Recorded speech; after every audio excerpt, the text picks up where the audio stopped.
Greetings, friends. You are on Ruslan Bailov's channel, and before you is another daily summary of combat actions from the Ukrainian front. Today we will skip the political agenda and move straight to analyzing the situation on the contact line, because a lot of news is coming in, both positive and frankly unpleasant for the Russian side. But before we start, according to established tradition, I want to ask you to subscribe to the channel. Yesterday I made a similar appeal, and, honestly speaking, I was pleasantly surprised by the large number of viewers who eventually pressed the subscribe button.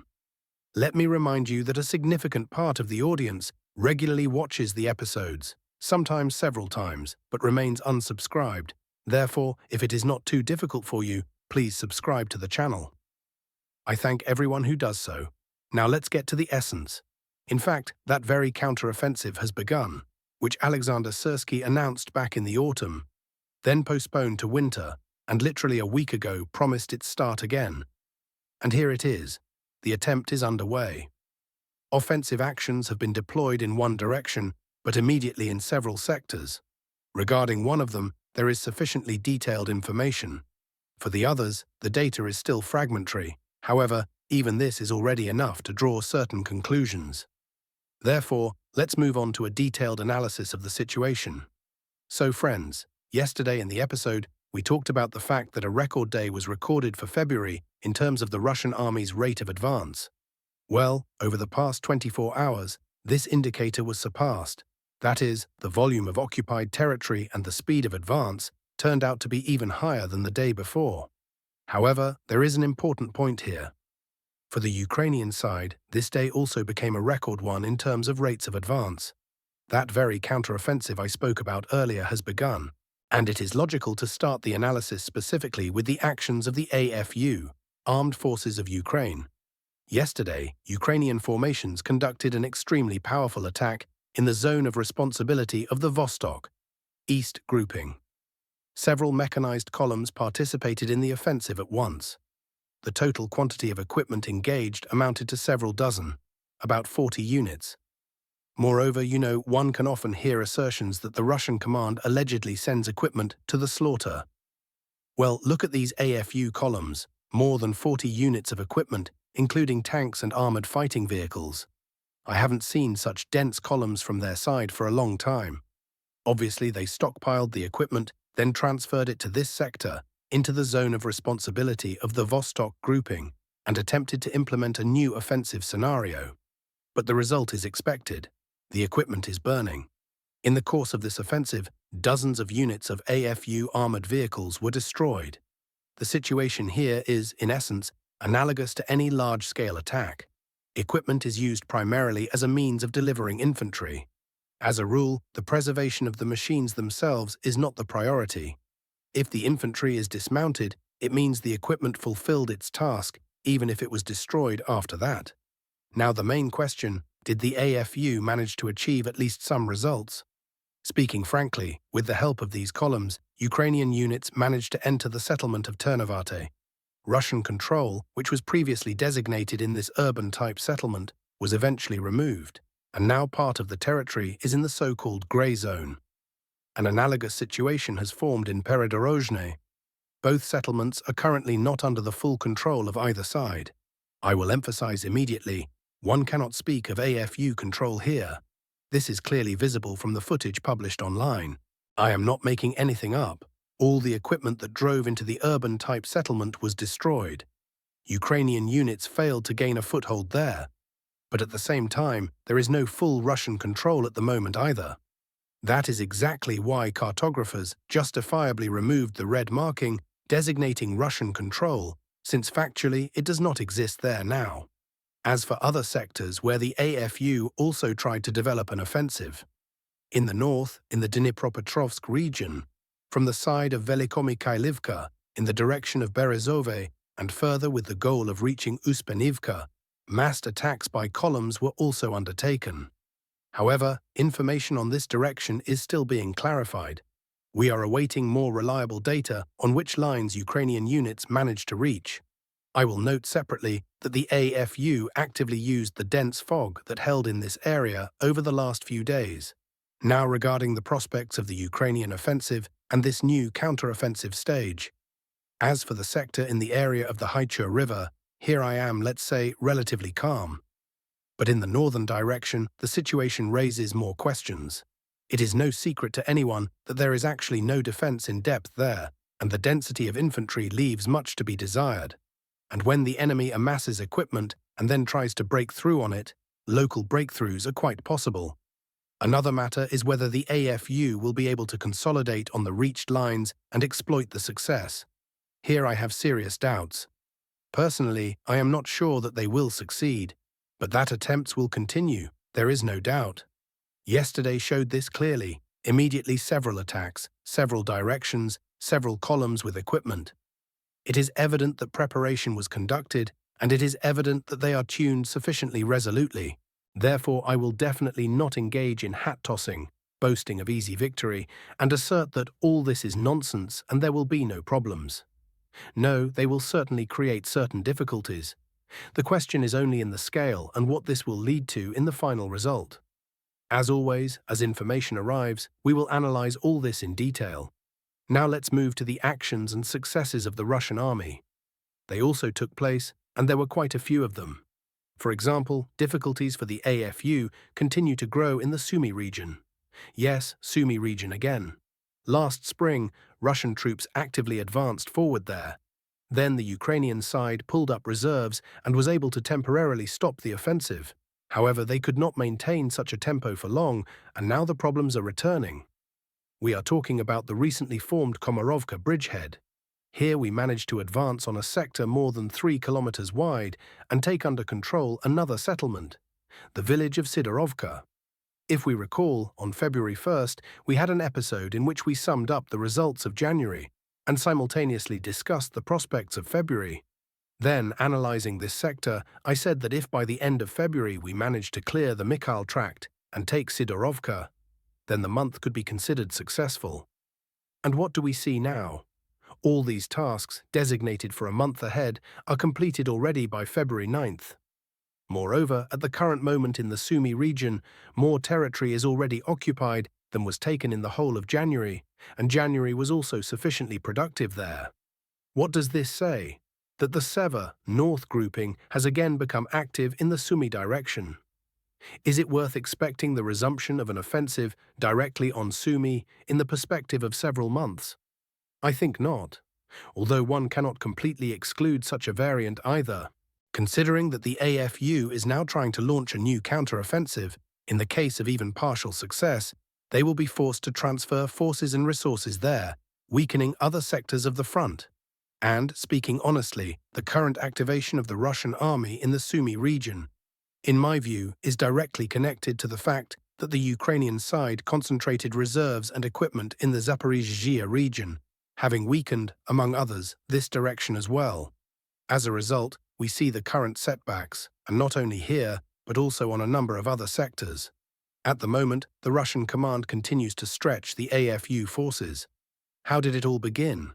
Russian units entered Komarovka, an adequate reaction from the Ukrainian forces did not follow, and in just a month, a bridgehead formed with a width of about 13.5 kilometers, with 3 occupied settlements. If the AFU continues not to react properly, the zone of Russian control will expand. In the near perspective, the village of Kharkovka, and then probably the deepening of the bridgehead deeper into the territory. At the same time, one must not forget about other bridgeheads.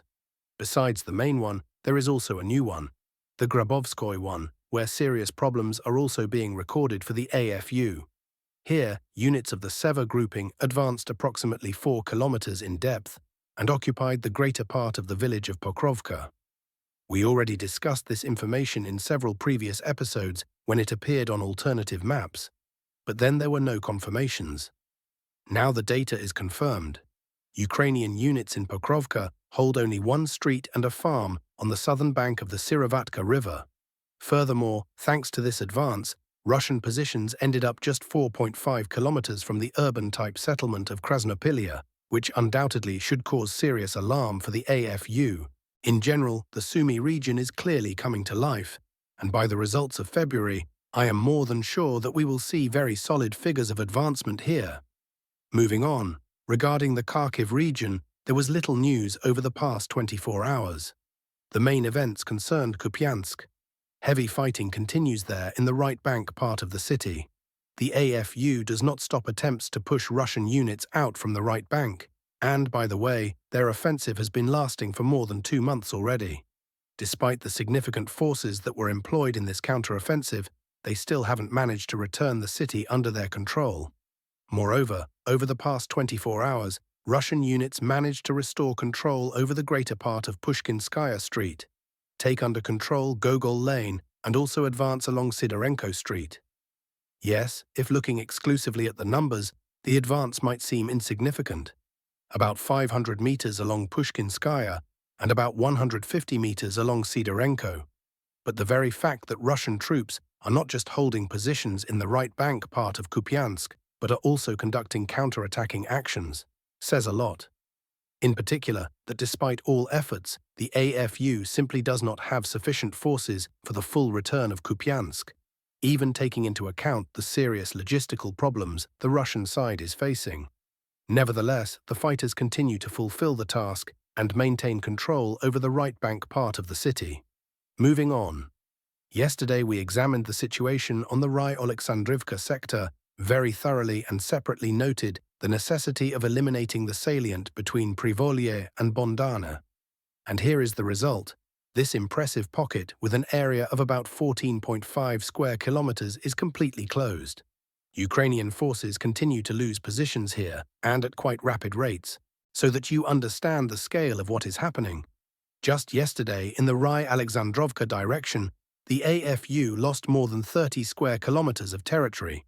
Over the past 24 hours, Russian units additionally took under control another 14.5 square kilometers. As a result, in just 2 days in this direction alone, the Ukrainian side lost about 45 square kilometers. In general, the Yug, south grouping, is acting extremely actively here, literally grinding down the enemy's defense, while the AFU is effectively unable to oppose this. What next? Obviously, the next stage will be reaching the area of Fedorovka-Vitoraya, and then Rye-Alexandrovka itself will fall under direct threat. Moving on, news has also appeared from the Constantinovka direction. In the area of the Dacha, summer cottage arrays, Russian units managed to advance approximately 600 meters in depth. Furthermore, you surely remember that earlier, the Ministry of Defense announced the taking of the settlement of Stepanovka. However, there were no confirming video materials then, and we left this question open. Well, over the past 24 hours, the corresponding footage has appeared, and on the basis of these materials, it can be stated with confidence that the southern part of Stepanovka is under the full control of Russian forces. At the same time, the AFU presence still remains in the central and northern parts of the settlement. Therefore, battles for Stepanovka continue. We have already spoken repeatedly about how important control is over both Stepanovka itself and Dolha Balka. Consolidating on these lines will seriously accelerate the collapse of the western flank of Konstantinovka's defense.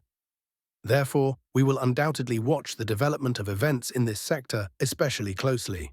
Well, and as promised, good news is coming from Belitskoya. It is enough simply to look at the map. Here is that very case where the visual picture speaks for itself. At the moment, the city of Belitskoya is completely blocked from the southern direction. From the east, it is also in full operational encirclement. Now Russian troops are undertaking attempts to advance further north in order to squeeze the city as much as possible into a kind of pincer. If this maneuver succeeds and units emerge from Mertsalovo to the mine area, then for Belitskoya this will effectively be the finale. As I have said earlier, it is Belitskoya that, in all likelihood, will become the next city to pass under the control of the Russian army.